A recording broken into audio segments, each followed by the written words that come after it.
All right, Ruby, how about another pot of coffee for our defense team? You got it. All right. Look, we got a couple hours before court reconvenes. Let's talk about Lucy Coe and Red Flynn. Well, Lucy Coe's lying about Kevin. Fortunately, though, Terry, we need proof. Terry and I were up all night going over the court transcripts, trying to find out anything we possibly could to discredit Lucy Coe. So far, we've come up with nothing. I wish we had more time. Well, maybe Felicia and I might get lucky. Well, Frisco could find some reasons why she's lying. If I don't, it's not for lack of trying. Frisco, right now, I would take anything you could possibly come up with to discredit Lucy Coe, and I mean anything. Change my brand of coffee. No, it's not your coffee. Tanya and I have to go to the hospital. We have a memorial service there for one of the patients. Honey, I'll be at the courthouse as soon as I can. Okay. All right, troops.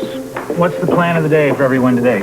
I got a late morning class at the academy, but I'm going to try to get over to the medical library to see Lucy Coe. Good idea. Felicia, how about you? You come up on anything about Flynn trying to bribe the other players on the team? Yeah, I think I'm going to track down one of the university basketball players. He's a senior, and his name is Stretch. And how does he fit in exactly? Well, one of the other basketball players said that Stretch was on the team when Red Flynn was still coaching there, and I'm going to see if he knows anything. Good lead. I don't have to impress it upon you now that Lucy Coe is testifying against Kevin. How important it is that we discredit Red Flynn. Don't worry about it. You know Felicia and me through sleet and snow and rain and all that stuff. Oh, you don't know how grateful I am to you both. You just hang in there, all right? All right. So much for a courtroom news blackout, if you can call this a newspaper, a customer lecture. Well, Prosecution witness Red Flynn testified he saw the defendant with a young woman at the airport. Flynn, in describing her, said she was wearing a headband. Red Flynn is lying. Kevin wasn't at the airport. Why would he do this to Kevin? I don't know, but that's exactly what I intend to find out. Oh, dear.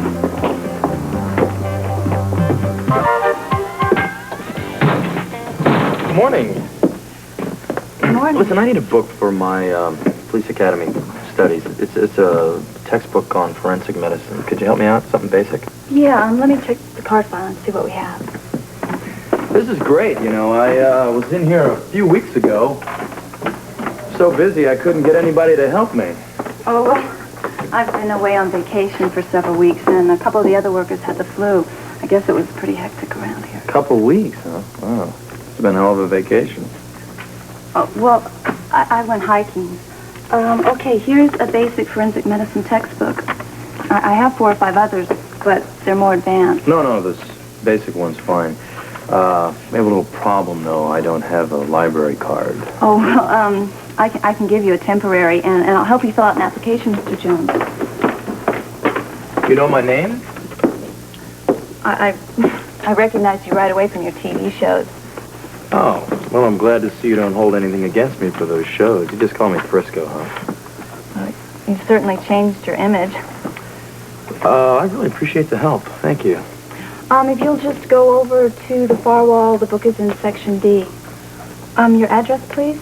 1242 Elm Street. You know, there's a guy that lives in that building, a neighbor of mine, the med student. You probably know him, Kevin O'Connor. Comes in here a lot. Oh, well, I know who he is. Yeah. It's funny you should mention him. Funny? Well, I mean, it's a coincidence. I've been summoned to testify at his trial today. That's where I'm going as soon as my relief gets here. Oh. Are you guys friends? No. Are you? Just neighbors. You know how it is. Different careers, different hours. Yeah, well, I hardly know him myself, but I certainly don't wish him any trouble. Yeah, me either. Poor guy. I guess all I can do is tell the truth on the stand. That's right. Would you like to lift to the courthouse? That's nice of you, but no thanks. No? I have seatbelts.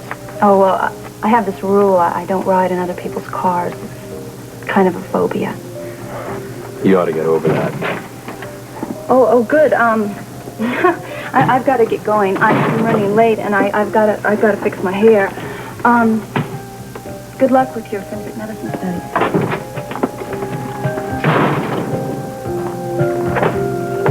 Got my card. Good.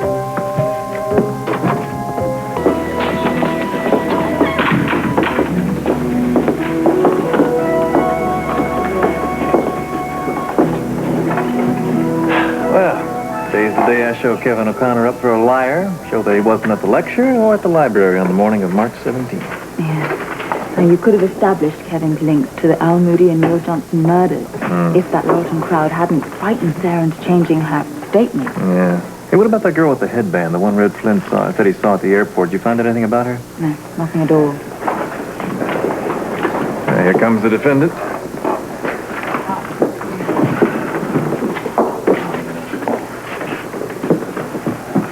All rise. Hear ye, hear ye. All manner of persons having business to do with this term of the county court. The Honorable Judge Anderson presiding. Court will resume. Mr. Madison? The prosecution would like to call John Hudson to the stand, Your Honor.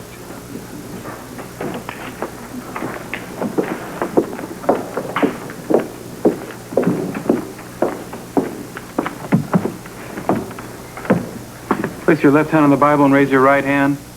You do solemnly swear that the testimony you shall give in the case of the people of the state of New York versus Kevin O'Connor shall be the truth, the whole truth, and nothing but the truth, so help you God. I do. State your name. John Hudson.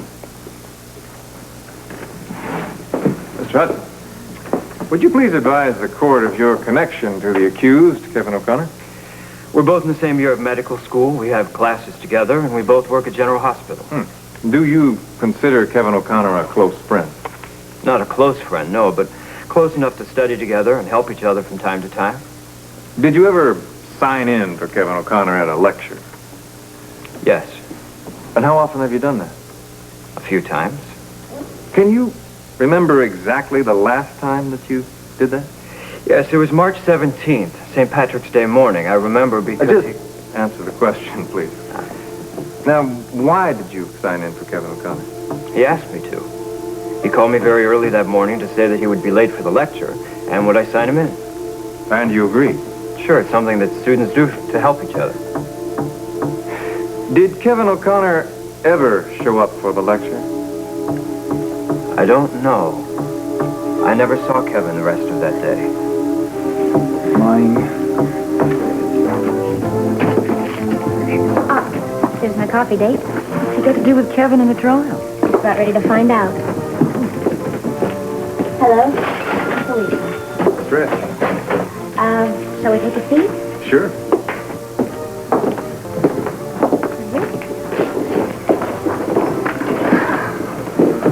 There you go. I knew it, Felicia. You knew what? On the phone. You sound as though you're beautiful blonde. My instincts are good. So what's this all about? Well, first of all, I want to thank you for meeting me here. I'm doing an article for the university school paper. I think I told you that on the telephone.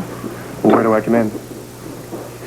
Well, what I'd like to do is a piece on corruption in sports, and I need some information on the local sports scene, mostly about the university in particular.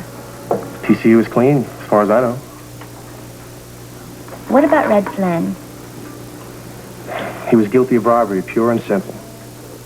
And he tried to bribe you too? Yeah, but I turned him down. I was a freshman at the time. What did he offer you? Same as he offered the others. A free car if I'd throw the game.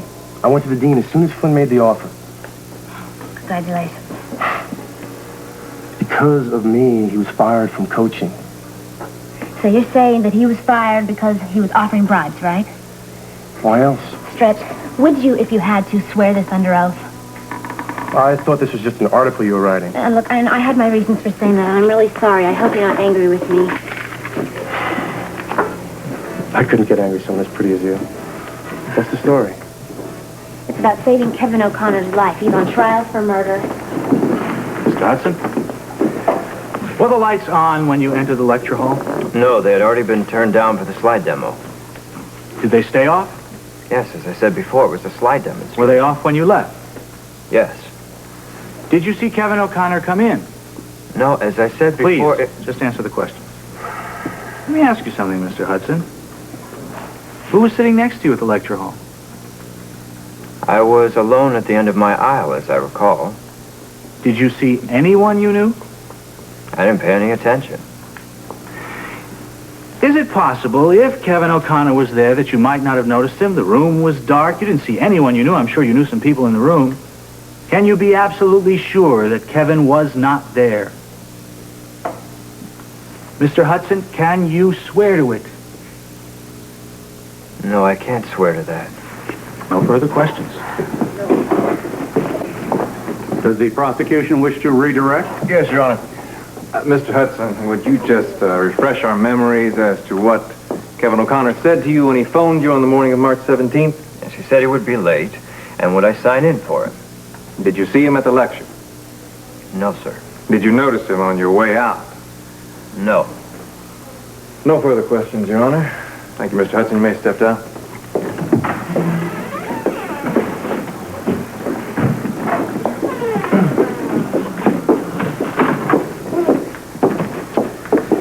No news on Lucy Coe. I'm going to do it at the academy, but after that I'm going to check out a few car dealers.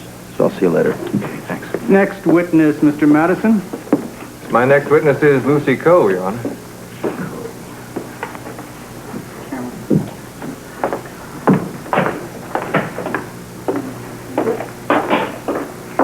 It's almost noon. In order not to interrupt this witness's testimony, I'll call a recess. Court will reconvene at 1 o'clock. All right. Jake. Listen, would Briscoe have anything to say about anything? Relax. Well, no. I mean, he was just talking to you. He said You something. didn't have anything to report. Well, this is very bad. You know, that girl's going to have a big influence on the jury. Don't I know it? This girl has to be. Look, folks, please, all of you, you're not making this any easier for Kevin. Okay, Terry, Yes. you have to relax. Well- I'm going to stay here all during recess in case Briscoe comes back. There's anything to report, okay? All right. Okay. Sure. Yeah.